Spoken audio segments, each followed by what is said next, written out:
Hi everyone, I'm Shivani Patel and I'm the founder at 88 The Piano Academy.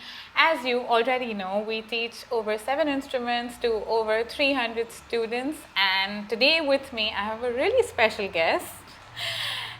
Meet me, Mariam Thomas, who, if you already don't know, is a presenter, journalist, producer, audio production consultant, and a whole lot of other things. She has over 15 years of experience in radio and podcasting and is a creative genius, according to me. Oh my God, don't embarrass me.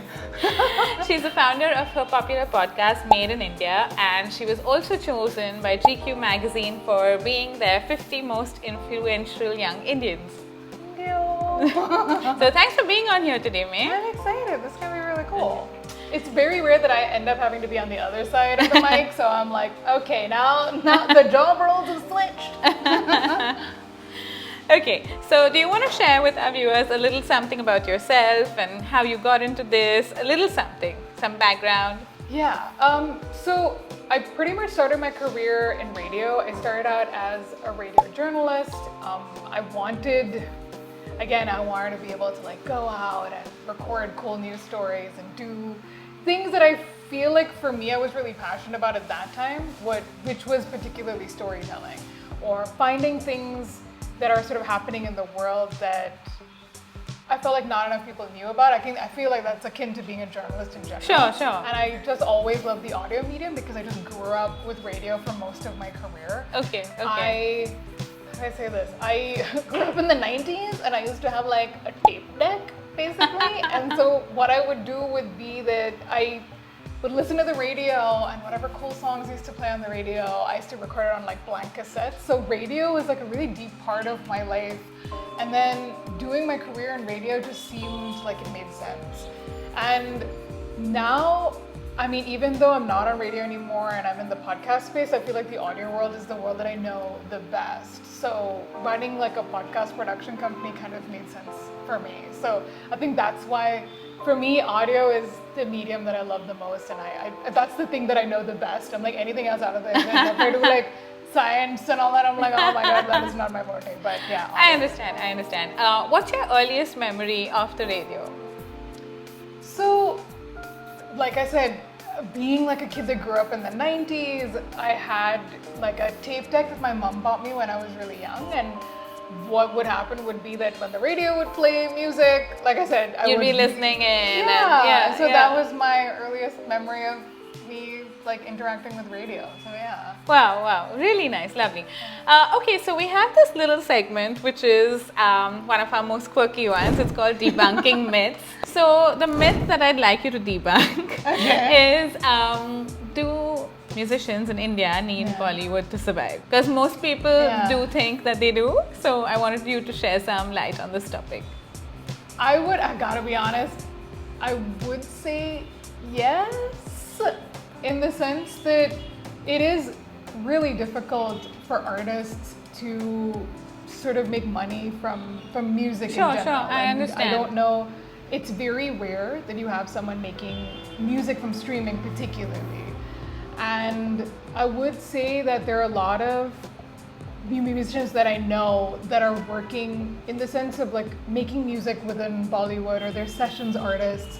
So there are opportunities in the Bollywood space that I feel at least will tide them over financially. So there is a career opportunity within Bollywood that allows people who are already musicians to make money while also being able to pursue the music that they want to make. So I do think that the music industry in India is the film music industry. There's not much space. Yeah, it's not like other markets outside of India where the bulk of the music industry is original music. And so I would say that the bulk of the music industry and where the money really is obviously within the Bollywood space. And I'm talking about the film industry on the whole. It's not just Bombay, but I would say film industry across the country. What I would say is that there are also other opportunities for musicians, and if we're talking about career opportunities, in teaching music as well, like you do. And also, right now, if you're making your own music, you should do it. I would never stop anyone from doing the things that they really love to do.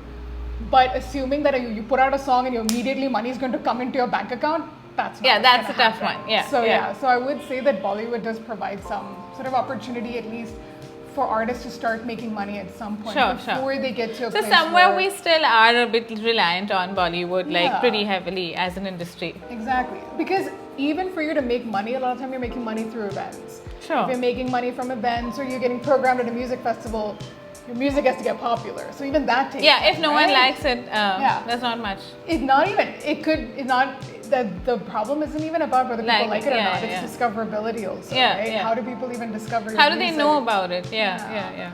So you might be an amazing artist and like 10 people listen to your song, but you might be like one of the most incredible artists in the country. You just don't know about it. Sure, I understand. So who are your 3 favorite musicians in the country right now? Oh, It can I be gotta be honest, anyone. I hate this question because I feel like music is super subjective. You know, what one person might like likes, in this yeah. hour, I might not like at the end of the day because I want something else at the end of my day. But some of the artists that I think are doing like really incredible stuff at the moment, or at least who I recently interviewed. So Queendom are like an incredible band that I interviewed recently, and it actually started out with, I think they're like 3 of them. They're 4 of them. Sorry, 4 of them. Right now, I think only 3 of them are in the country. Okay. But one of the beautiful things about Queendom is they're trying to do more. I hate to dare say the word all-girl band, but right now that's the thing that's their biggest USP? Yeah, and they're making incredible music. Their harmonies are stunning. And right now, I wish they would put out more music, but they want to do more collaborations with other women, whether it's rappers or vocalists. So I love that sort of coming together. Concept, so Queendom are 1, 2 more, right? I have to give you. I mean, you don't have to, but if there's someone in particular. You said 3, right? Yeah, 3 is good. The other is, and again, these are maybe bands that are like, so there's a band from Nagaland that I absolutely love called Trans Effect. Okay. And again, I think they just released some new music, so they're also super awesome. What's the part you like best about them? Honestly, it's kind of like how I discovered them. So they sent me an email. It was such a strange email because I just got this email and it said like Trans Effect and it just had one like audio file and it just had like 2 lines. I didn't even know, I'm like, what is this email? Like, no, like, you know, band bio and no nothing. No hello, no like. No, it was the name of the song, it was Stop Pretending, and then name of band, Trans Effect, that's it. I'm like, what's it? And I heard their music and I thought they were amazing. And so, yeah, I think it's how I ended up discovering how awesome. Do you also feel like that geography of India has like a lot of different musicians and a lot of different music that is like very relatively unexplored, like the Northeast? Yeah, I also think that because there is also this sort of church-going culture and like having choirs there, like it's very much a part of. It's inbuilt, right? Yeah, a lot of like the culture of like sort of singing and you know, music is a deep part of what I think they just grow up with. So invariably there is like an incredible amount of talent that comes out of there. So I mean, they're also, it's not just about these, you know, the Shillong Chamber Choir or something like that, but it's also about, there's like a punk band from Shillong called Dawser's Urge. So there are like really cool bands that are coming out of there also. And also very original, I think, like something very different. Yeah, there are. And there are, like I do think that it's definitely untapped and unexplored. I think social media has kind of given everybody a means to kind of connect and like get much more of their stuff out there, right, as artists. Yeah, it is true. And I think that most people are discovering music off Instagram. Yeah, I mean, as much as like, I tell people this all the time, it's like, I'm not discovering music on Spotify. I'm discovering music on Instagram. That's where you're like, oh my God, this band are like super cool. Or someone has used a song in a reel and you're like, oh my God. And 20 years ago, this would have never been the case. Yeah, it would have been very different. Yeah. Okay, so we're just coming to our muse and melody section. That's like really simple questions, a little bit more about you so that our viewers get to know you much better. You mentioned about your childhood, you mentioned a little bit about Made in India. I know you probably get asked this a lot, but can you tell our viewers something about how Made in India began and a little something about the experience? So actually I got approached to make a podcast and I initially didn't know what I was going to do it on. And I actually had two ideas. I had this idea to do a music show and I had an idea to do a film show. And the reason I wanted to do an indie music podcast was that when I was on the radio, I realized that no one was really playing independent music from artists that were making original music in India. And if they were being played on the radio, it was usually like relegated to like some post 10 p.m. hour or some random Sunday afternoon or something. And I felt really bad, and I also felt like I wanted to be able to that girl in the 90s girl who used to record songs off the radio. Yeah. That's where I discovered music, and I felt that spark of like music discovery didn't really exist. And I wanted to sort of bring that back, and that's how like Maed in India began, and that's like the sort of inception of it. And the name Maed in India came about because, which is why it's MAED. I used to do a request show in the afternoons on Radio 1. And so I played someone's request on the radio, and then they tweeted back at me, "Oh, thanks so much for playing my request, #made my day," and they spelled it MAED, and I'm like, I'm gonna take that. That's so sweet though. Yeah, it was. Like I did not expect it, but like now it's become like literally my company name, my show name, everything. So whoever it is out there. It's really unique though, and fun. Thanks. Yeah. Okay, so because I'm also in the music education business, what are your thoughts on music education in India? How accessible it is, how non-accessible?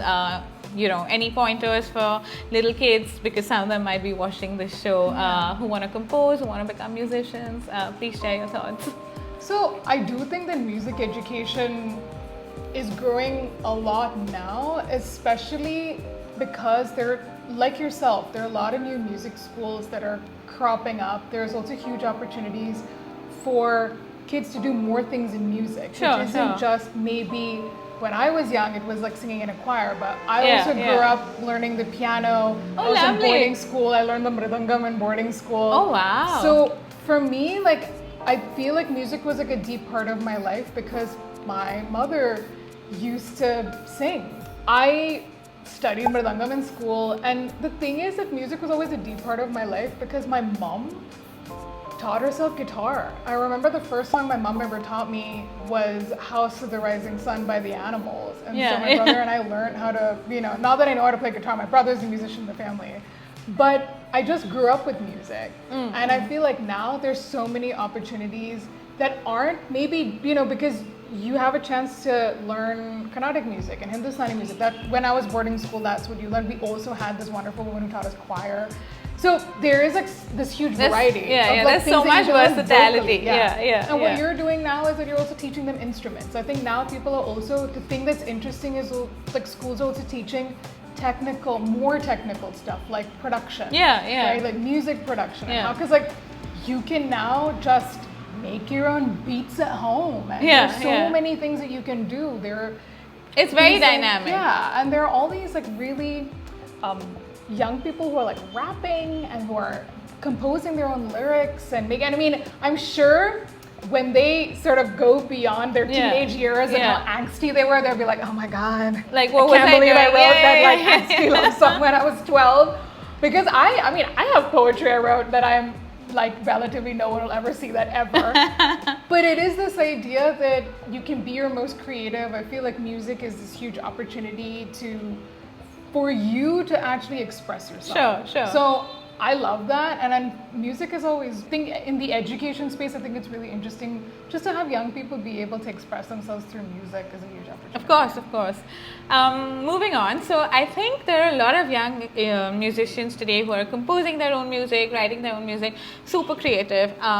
Is there any marketing advice you would give them? Because I feel like sometimes it's more important to craft like a persona or craft something that will kind of help you get your music out there, because you're sitting at home, you have this lovely music that you've created, but how do you get word out? How do you get people to like know you, recognize you? Any tips?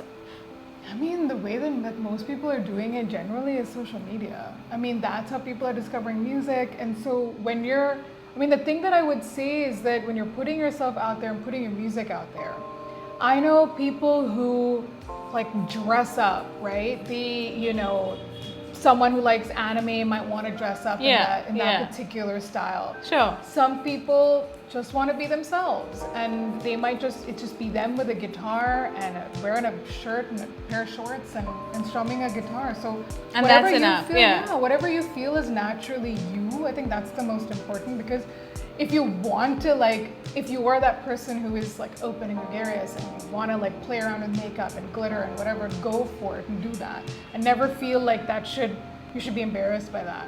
And if you also are this person who's a little shy and a little bit unsure, but you know that you want to put your music out there, social media is mainly the place where I feel like is an opportunity for people to discover your music and then follow you and then encourage you and see what more that you can do.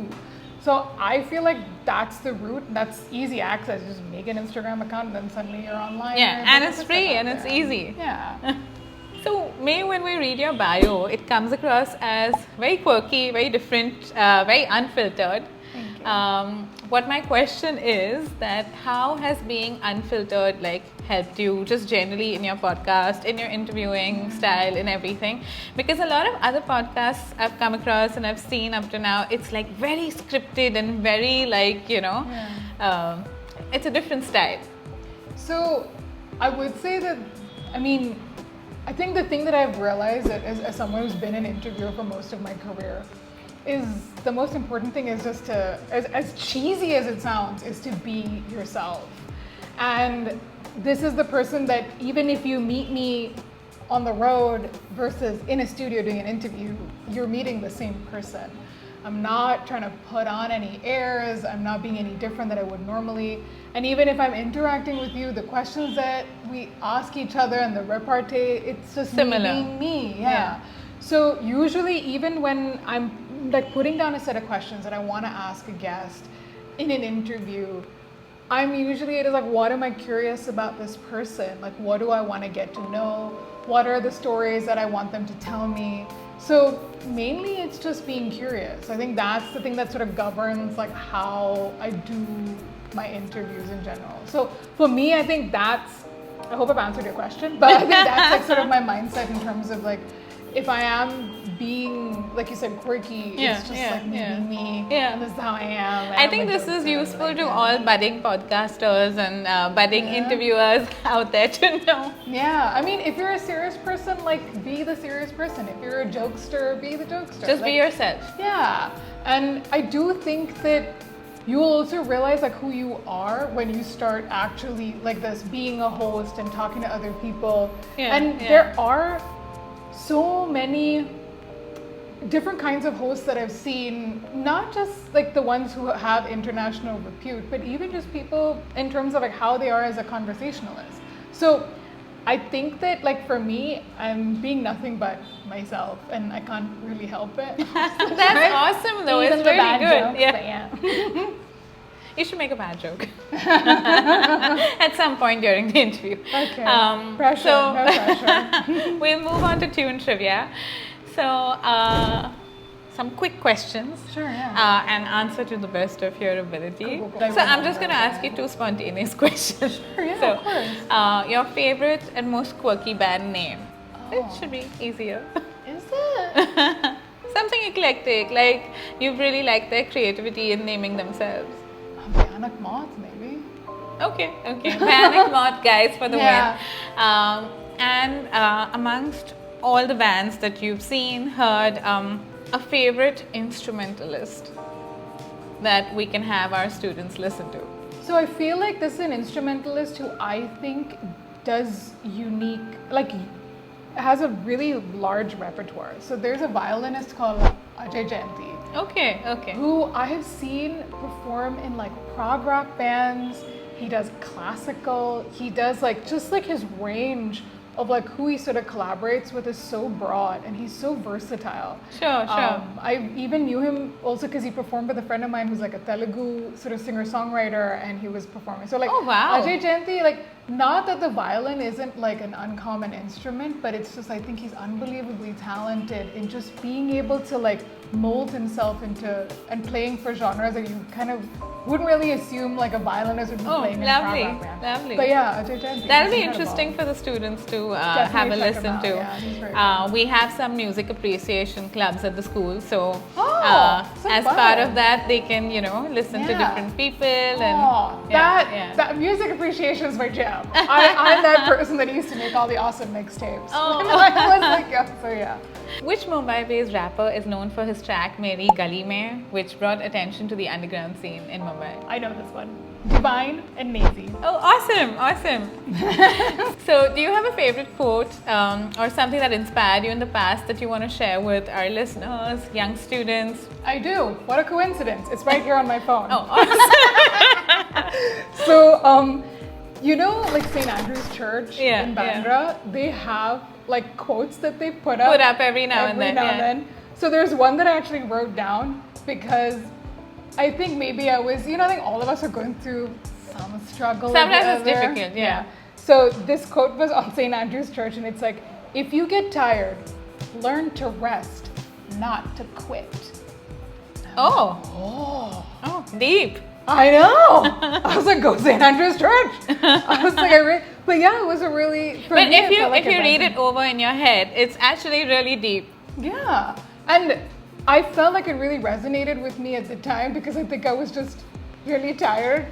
And again, when you're saying like learn to rest, not to quit, it was really beautiful because then it kind of makes you think that no, I don't want to quit because this is something that I really want to do. Even if you are passionate and love something a lot, you can still be tired, right? And so this idea of like just you don't have to quit, but maybe you just need a time off. I think it's especially relevant to musicians because you're channelizing your creativity and you're giving like new music everything you've got, and sometimes if things don't work out the way you want it to, this quote is super meaningful. I know, whichever auntie or uncle wrote this on St. Andrew's Church, appreciate you.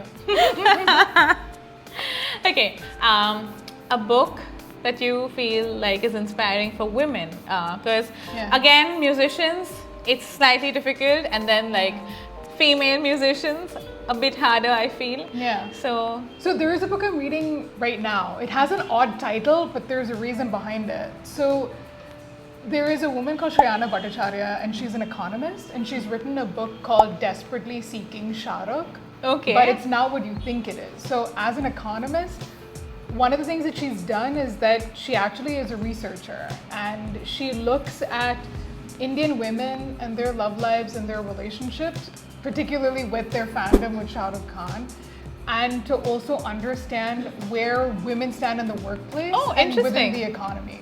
So it's a really incredible book, wonderfully researched, and it's such great storytelling of just sort of understanding women across regions, across ages, and not ages, basically across like economic strata as well. And it really helps you understand as women, how do we comprehend our place in terms of the economy and our workplace and all that. So like I love Shreyana Bhattacharya's book, and if you get the chance, you must read it. It's really, awesome. really good, yeah. So there you go, guys. Please read this book. Anything you would like to say to little children, teenagers studying music? Oh my God, just have fun. I mean, this is the time where you get to enjoy yourself, not take it too seriously. Like, I used to do so many weird things. I mean, I'm not a musician, but I used to do like spoof songs. I used to, I used to really enjoy myself. I used to take songs that I loved and like mess around with it. Like, so whatever you want to do, like enjoy whatever, because like have fun now and take your music seriously later. Awesome.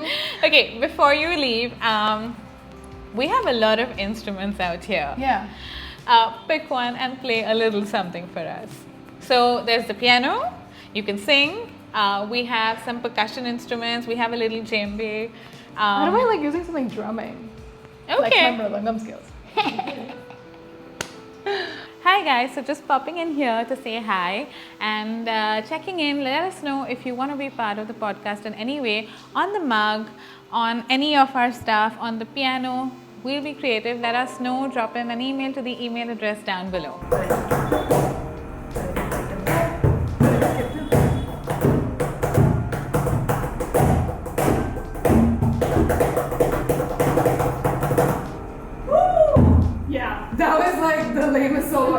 As you can tell, I'm not a musician. That was fun though. Listen, you're like, what is she doing? Maybe we should stop.